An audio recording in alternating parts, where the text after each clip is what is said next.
Hello, I'm live. Can everyone hear me? Okay? Everything working good here?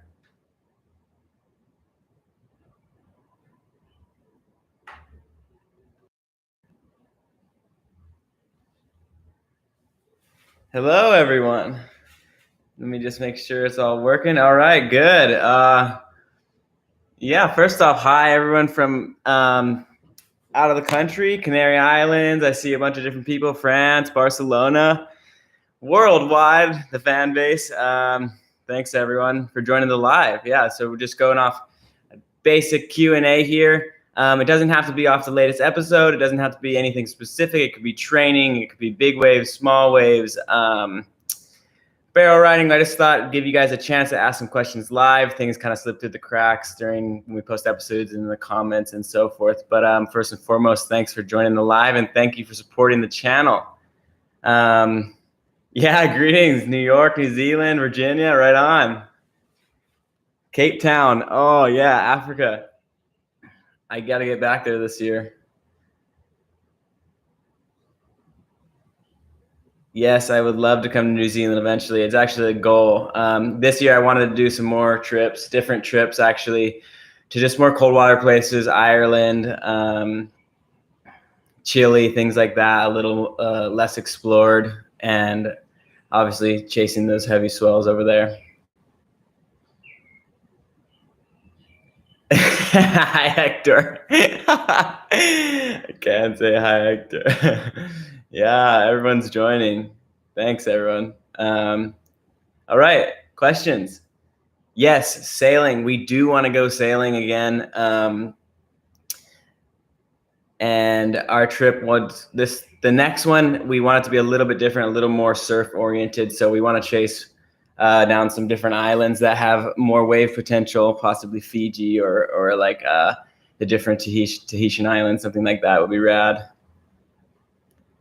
The mullet got eliminated, but not quite. We had to end up shaving a mohawk, I guess you can call it. I want this thing to grow out though and turn into I don't even know what.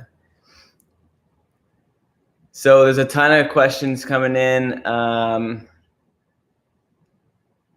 For your questions to get pinned easier, use the super chat, guys, if you can. But if not, all worries, I'll try and just sort through them as best as I can. Yeah, well, I've talked a lot about podcasts. I really want to go on someone else's podcast, but I don't know about starting one of my own just yet. There's just too much social media is happening. Chris Christensen, thank you, legend. The mullet originated. I just thought most people with mullets are badasses. So I was like, hey, let me get a little bit of that mullet action, see what happens. And lo and behold, I ended up going faster. Mavs, I want to go back to Mavs as soon as possible. So I didn't even get to go this year, which was a shocker because I love it over there.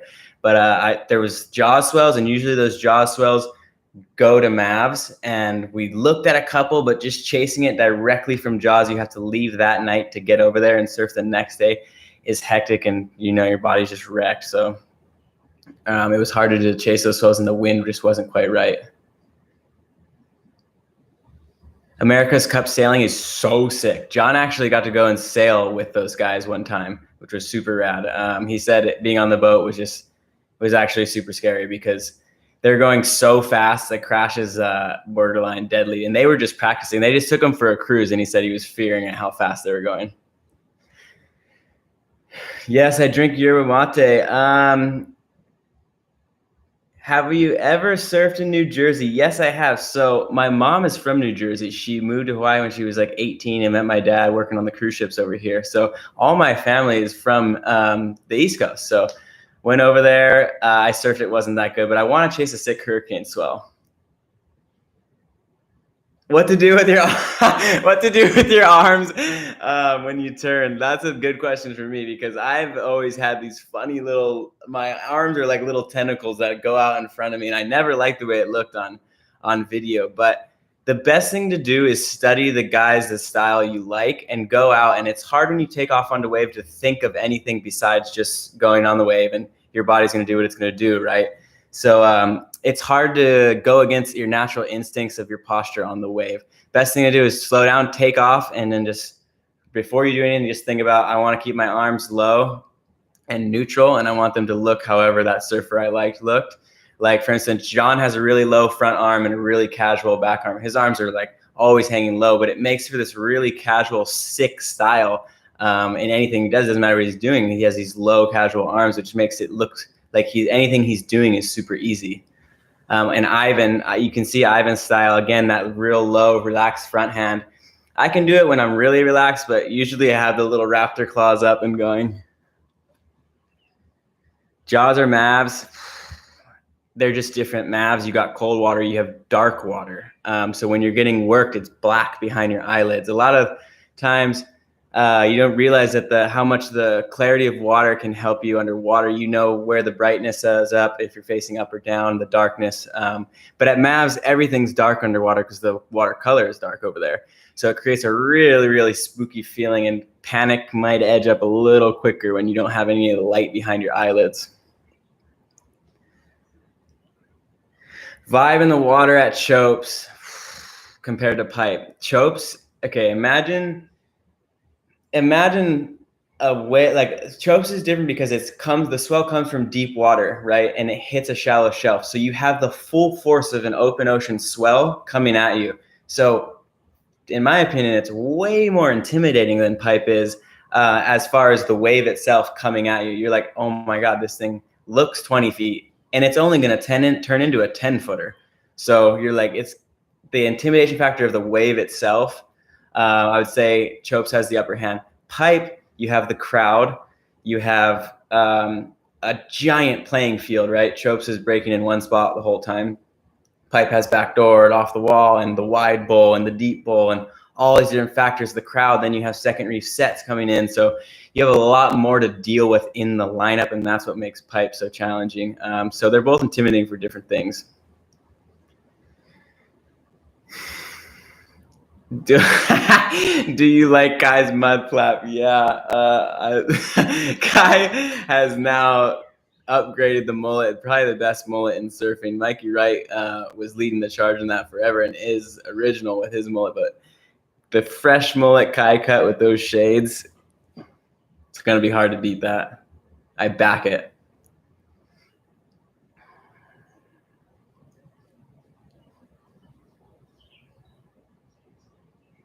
As far as working out, I train. So training for me has become totally separate from working out, from surfing, if that makes sense. While it does have carryover into surfing, as far as if you're more fit, you can surf longer. And if your goal is to surf better, then surfing longer is going to aid that. So training will help your surfing in that regard. But to be honest, only thing that's really going to help your surfing is surfing more. So as far as like strength and all that, the carryover it has is that you're going to spend more time in the water. But for me, training has become totally separate. It's a hobby I can do out of the water. It's something I can do when there's no waves. It's goals I can strive for in the gym that don't have to be surf oriented. I can take my mind away from the pressures of surfing. I don't have to think about it, and I get to strive for different things inside the gym. And I'll train every day there's no waves unless I'm super worn out. Like for instance, this last run of swell, I had to take like 3 days break after. My body was just beat up. I had to let things heal. I had tweaks all over the place. And my nervous system was just crashed. Yes, I surf longboards all the time when it's smaller. Let's see.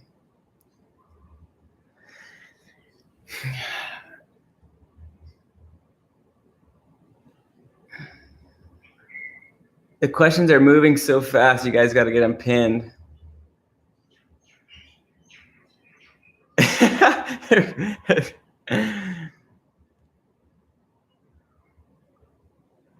Improving your pop-up, that's just practice. A lot of these things, they feel like you're not progressing, but over a year's period, you're going to be like, wow, I made it. I had insane progression, but in the moment, it doesn't feel like it. As far as popping up, repetition, right? And that's something you can practice on the beach. Over a few years span, you're going to realize like, oh, something I stressed out on like popping up is no longer a factor for me. Now I want to duck dive deeper, or I want to be getting my board on rail more. It's just repetition in the water. No, I've never surfed Ireland, but I want to really, really bad. All those slabs over there are super intriguing for me. The challenge of being in a wetsuit and having all that gear on, those guys are so gnarly. It just takes it to another level. You lose so much mobility with all that suit on, and it makes it a lot tougher. So I want to get over there and just test myself against some of those slabs that those guys are doing. Mexico is one of my favorite places to go. Puerto Escondido, we're going to do a full episode on Porto because I have so much past there. We did 3 months when I was like 10 years old, I think. My mom took all 3 of us brothers over there. And we just stayed in Porto. We surfed the point breaks and got the vibe. And Coco Nogales, the local guy down there, and another close friend, Roger, took care of us and kind of showed us the way. And I've been going back there since then. I didn't go this year, but I was actually good yesterday, I think. I saw on Surfline. But I definitely want to make it back there. And we're going to do a full section on that breakdown.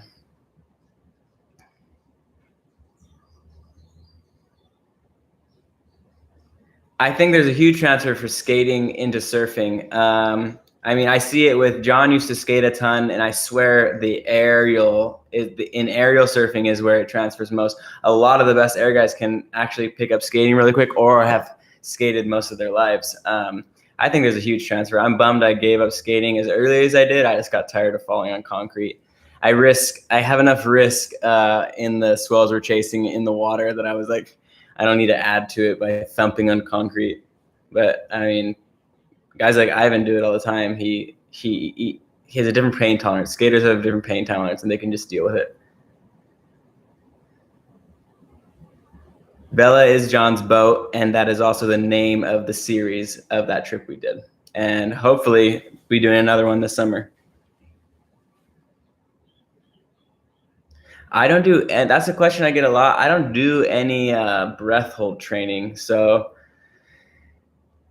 a lot of people do, and I probably should. My breath hold isn't that good. With a good breathe up, I can probably get 2.5 to 3 minutes. But other than that, I just kind of go with whatever happens. I've gotten close to blacking out underwater. Like I said, I probably should do more breath training, but it's just hard. You don't want to train with a low heart rate to get a higher breath in your house or something like that, because in the water, you're never going to have a low heart rate. If you're in a position where you're going to have to hold your breath in a scary, gnarly, big wave situation, then your heart rate's going to be through the roof. And adrenaline is what's going to get you through. And I'm not saying panic is okay. You don't want to panic. You want to make clear decisions. But the fact is your heart rate's not going to be low. Quads or thrusters. So when I was younger, I used quads a lot and I loved them. But then I started realizing on the steeper drops, for me personally, I was sliding out a lot. It just wasn't working. If I disconnected and reconnected, the quads would keep sliding. So I switched to thruster and that stopped happening. Ever since then, I think I was around 18 when I did that. And ever since then, I had only used thruster setups, except for my guns. All my guns, anything over 7 feet is a quad setup. But I'm experimenting this year with some thruster setups. Happy birthday, Dylan Scott. Legend.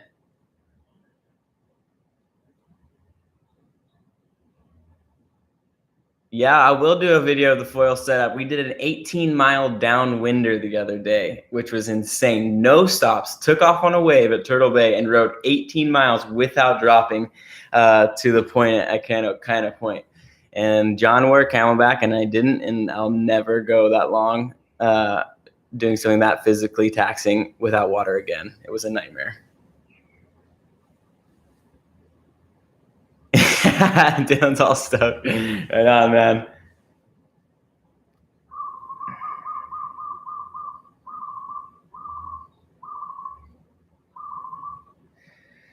For some reason, quads on guns just work better.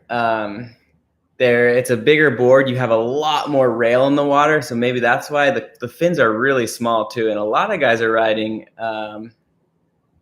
Zoard. I can hold the kitten for hours, days even. The kitten sleeps. It does whatever it does. You're the cat man. You tell us. how long you can hold J. That's Zoard's hero, J.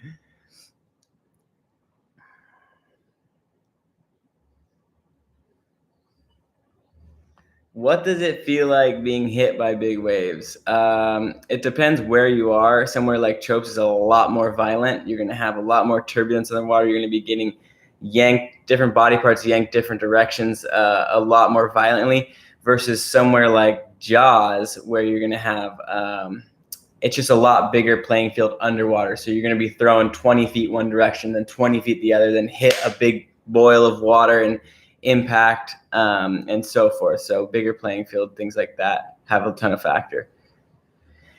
Dude, Payday DJ, thanks, buddy. Let's see. Any tips for surfing a shallow reef ledge? How to fall and best protect yourself? Thanks from the Superbank. Yeah, so when it's shallow, one of the best things you do, say you fall and you know you're moving fast across the bottom or whatever, and you think you're going to hit, is to starfish out. And you want to kind of fan your arms and keep above the reef so that you're moving. You're not, if you're trying to get your feet down and you know you're moving fast, you're going to grind into it. It's going to trip you up and then you're going to slam your body. But if you can kind of keep your hands and feet and out wide and do, we call it just starfishing. You just kind of hop along the bottom like that. Otherwise, I mean, there's instincts that grow over time of being underwater. I often can sense when I'm coming close to hitting and I can get an arm up in time, but that doesn't always happen. Things you don't want to be flying in one direction head first. And if you are, you want to get your hands over your head to protect yourself, obviously. And just like skating or something, you don't want to have a limb out. I know it's hard and you're trying to swim to the surface and save yourself, but you don't want to have a limb out that can get caught on anything, especially if you know you're close to the bottom. Other than that, you want to hit, like that being said, you want to hit more of a full body instead of one specific location, because those are usually when you either break something or you get the deepest cuts. And of course, sacrifice your feet or hands before your back or the main part of your chest or your face, of course, because these are going to heal up. They got calluses, and cuts there aren't as bad as big scrapes across your entire back. But thank you, man. Thanks for the question.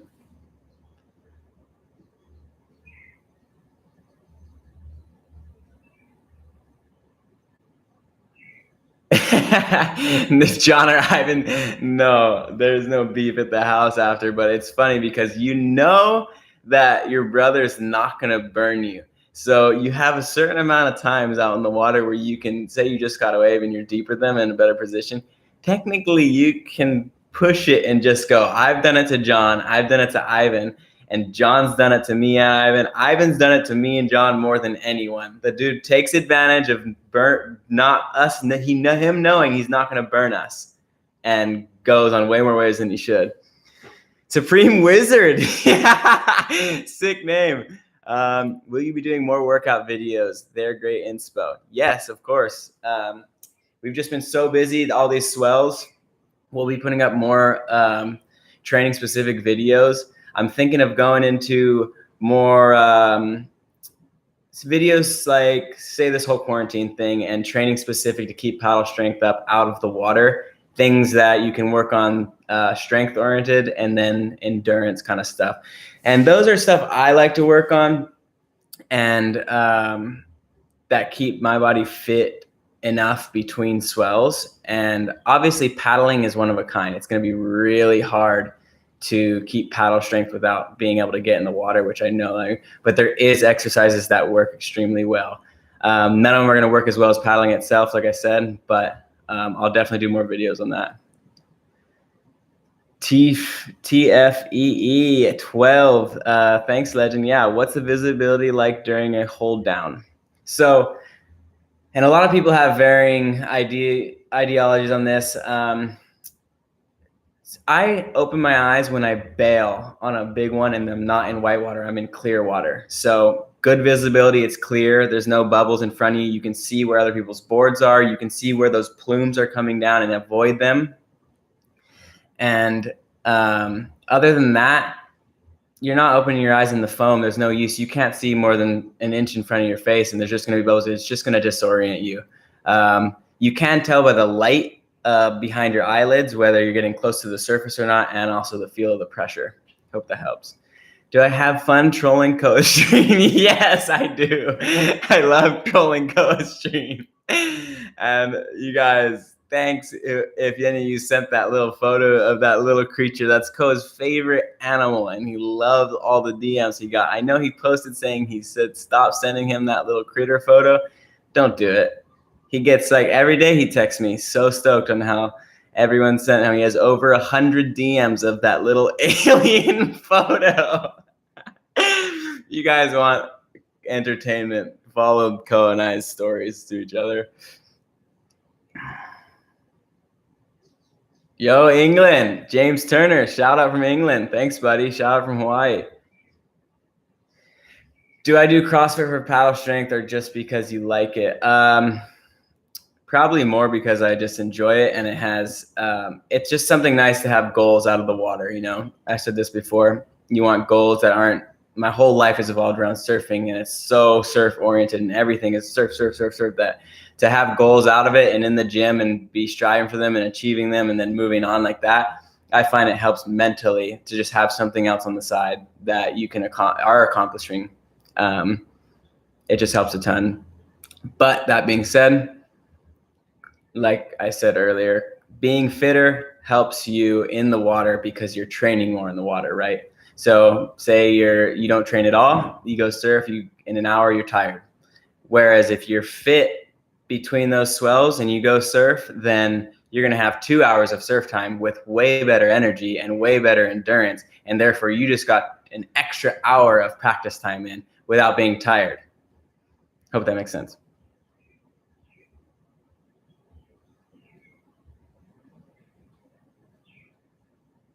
New Zealand, yes. I need to make it over to New Zealand. There's insane waves. The people look rad. And hello, Lord of the Rings was filmed there. I have to make it there. Oh, the chat's going out. You guys are asking questions so fast. Let's see. I've surfed Nazare, and I don't know if I'll go back. We had one good event there. Otherwise, it was literally a nightmare of a wave. How punished do you want to get? How much risk can you have? And the reward side very low. That was my experience with Nazare. I think it's a rad wave and one of a kind, and there's nowhere like it. But, man, it is punishing. Tim Hassett, thanks, legend. Great paw vids and workout vids. All great. Cool channel. Thank you, man, and thanks for the support. We'll keep doing what we're doing. Get you guys psyched. I know everyone's locked down and at home and got time on their hands, but it just means a lot. Thanks for the support. Surfing's a selfish sport. We go out and we get waves for ourselves and all that, and it's nice to be able to put content out and then have you guys stoked and give good feedback and things like that. So it means a lot. Thanks, buddy. How to do a hard snap. Dude, how to do a hard snap. Like I said, you got to watch the good guys, the guys you're psyched on. And that's the best way. I watch tons of surf videos. Look at Wiggly Danta's backside snap. That's what I always watched to get psyched. Let's see. Is the fear of those insane takeoffs still there by Tim B? Yeah, it is. I always say I'm scared every time. If I see a swell pop up in the charts, I get anxiety. I get nervous. And it's because I know I have the ability and I know there's a certain wave I'm looking for, and that certain wave has a very high risk and it's extremely dangerous. And I just know there's been so many close calls that eventually there's going to be a hard hit or something like that. It's just a matter of time when you push it as much as on every swell. If you're chasing every swell and pushing as hard as you can, there's going to be a bad situation that arises eventually. So of course I'm scared every swell. I'm scared before every drop I take off on. Obviously there's certain times you're in a really good position and the chances of you making it are extremely high, and you're a little more comfortable then. And being the more comfortable you are, the better it is to just let your reflexes do their thing and you perform a lot better. The more scared you are, you freeze up a little bit, but you can also use your fear. as an advantage. Sometimes that's when you perform best, as long as you don't let something like panic overtake your nervous system or things like that. But that was a good question.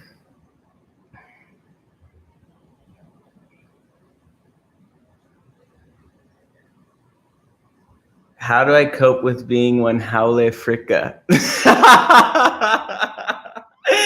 I don't know. I wake up every day like this. It's just how I roll. It's hilarious.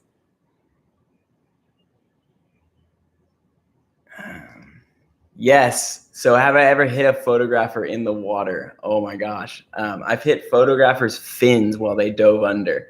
And that's a funny thing because many of them, they won't admit it. I'll pop up in like, oh my God, like, did I just chop someone's foot off? Like, hello, did any of you guys get hit? Are you okay? And they're like, nope, none of us got hit. I'm like, I know I hit someone. I know someone's leg is hurting or floating. Like, come on, they don't want to act like they got in the way. They don't want to ruin waves. And most of the time, they're super careful about getting out of the way. But every once in a while, you do chop one of them. And I remember back in the day, Jamie did this air and landed on a photographer and got stitches in his back from the housing, which was heavy. And actually, last year at Pipe, he almost knocked out from hitting a housing. So they're definitely there, and they're in the bowl. Alan Sachs, do you see Surfing Vision's Cape Solander Ultimate Wipeout Terror Vault vids? Those odds are nuts. Oh my gosh, so gnarly. Yes, I saw those.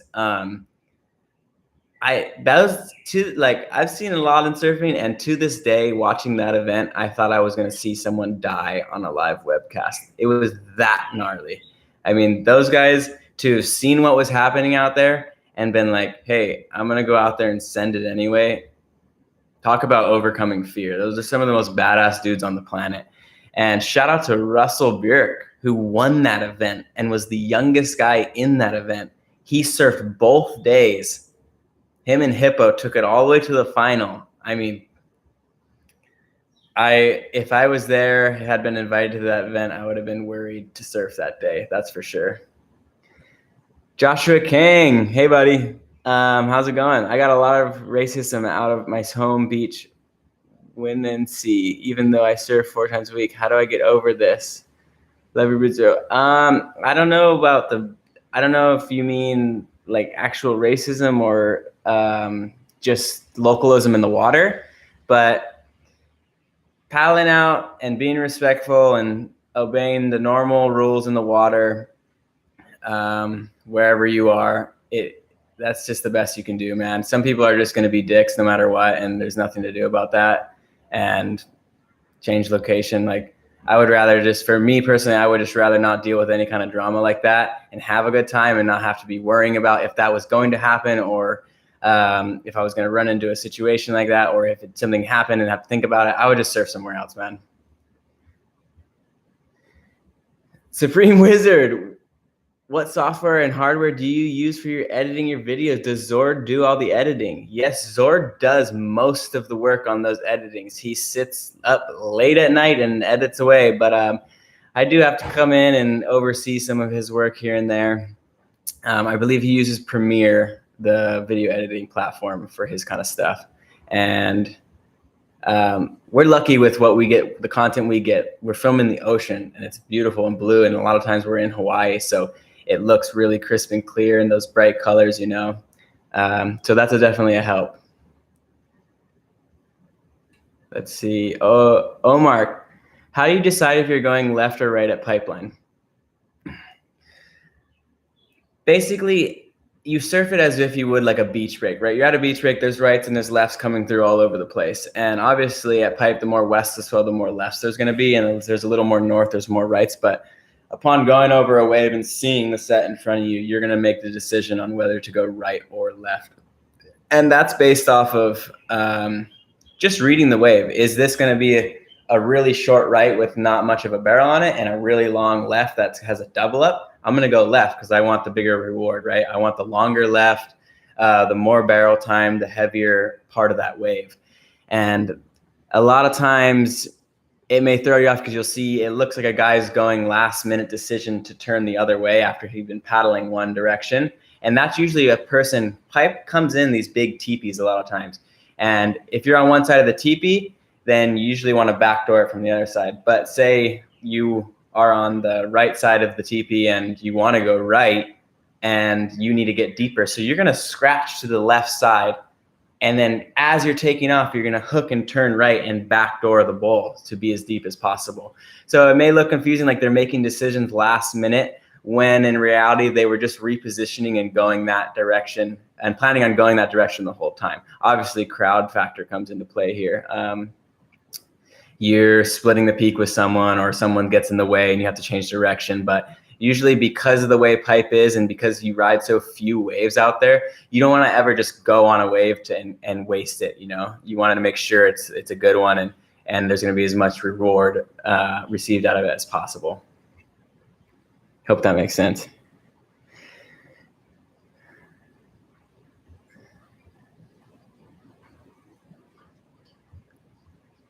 How do you deal with stress before a comp? I see it. I see your comment, mister. Listen, I stress out major before big events. And earlier in my career, it was really bad, to the point where I would get so freaked out and nervous about putting on a performance that I would end up freezing up and lose most of my heats. And I got really over competition because of that. But I realized that the more relaxed I was, the better I performed. And in my free surf sessions, where I would hit my peak performances, I was relaxed and I was having fun and I was confident. And that's one thing in the gym. Being competitive in the gym with my friends really helped, because it became fun competition. So it helped take that into the water, into the big wave tour events, into the Cape Fear events, and all that kind of stuff. Main thing is just trying to stay relaxed. Some people excel in competition, and I'm jealous of those people. They rise to the challenge. Like John, since he was young, he gets in a tough spot in competition and he only gets better. And you see a lot of those world titleists are like that. The tougher the spot they are in the heat, the more they start to perform, whereas I'd often freeze up from that kind of pressure. I'm dealing with it a lot better now, and I'm starting to enjoy having that kind of pressure and trying to perform in those conditions.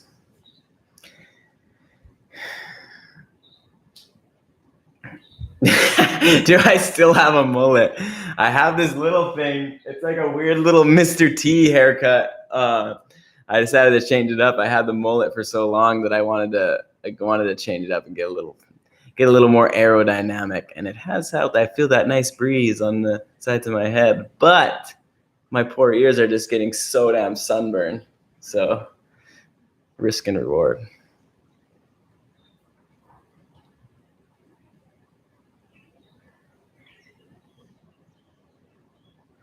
Guys, my computer battery is getting low. Okay, I'm gonna answer a couple more questions here. Do you remember my first barrel ever? Yes, I do remember my first barrel ever. And that was in Mexico at a place called La Punta, I think. It's the point up from Puerto Escondido. And it was a left and I was backside, and I had never had a vision in a barrel before. And I was just going down the line and it was a complete closeout. And I was like, okay, I'm not gonna jump off. I'm just gonna keep going. And it just barreled over me, and I had this little 1 second of travel, and I was like, oh my God, that was it. Like, that was what they always talked about, the barrel. I did it. And I was just super psyched. And after that, I went hunting for it. Now we're getting real barrels. More confidence and bigger waves, repetition. It all comes down to repetition and comfortability in bigger waves. The more comfortable you are, the better you can perform and the better decisions you can make. So you have to start at what you're comfortable with, and then you have to push your limits a little bit and push your limits in that 6 to 8 foot range. And when you get comfortable there, you need to step it up to that 10 to 12 foot range. And then when you get comfortable there, you need to step it up there. You know, at some point, it's not just going to switch and you're going to be like, I'm ready to go. I can charge anything. You have to build up to everything. And it's like building a tolerance almost. And eventually it's as big as it gets, and that's where your limit is, you know? Like the Jaws contest last year when they called it off, like that was everyone's limit. Everyone was fearing, and those are all the best big wave surfers in the world. And so they still have those moments of like, I don't think I can surf this. I'm too scared, you know? So it happens to everyone. It's just different levels.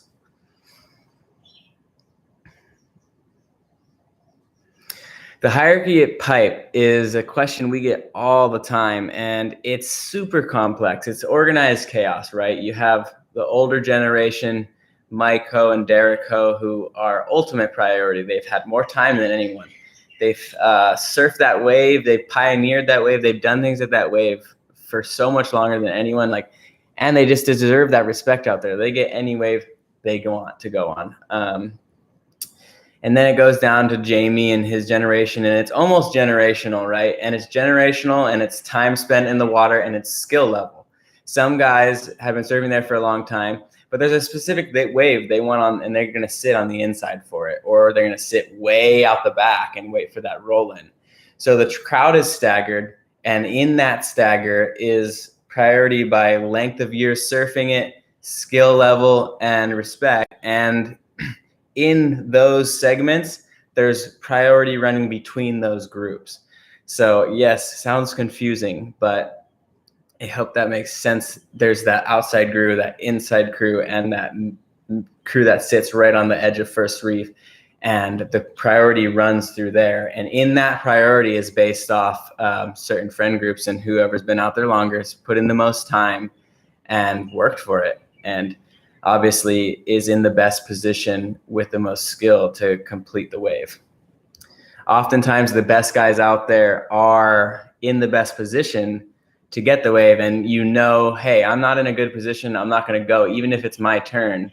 Why would I just go on a wave that I'm out of position for? You have to be like, okay, I'm not in position for it, I'm not going to go. And so that's all cycling, and when you're out there, but from an outside perspective, it looks like complete chaos.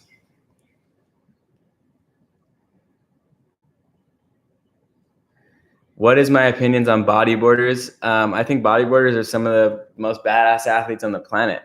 They get a bad rep from surfers sometimes, but I've seen bodyboarders do things in slabs that I've never seen surfers do. I've seen them send it on waves that I was absolutely baffled on, pushing the limits. They don't have to stand up, but they're going on waves that I would absolutely fear. At Chopes, I've seen the best athletes out there are boogie boarders for the most part, and I have a lot of respect for them. A lot of the Australian boogie boarders are absolute badasses, so lots of respect for those guys.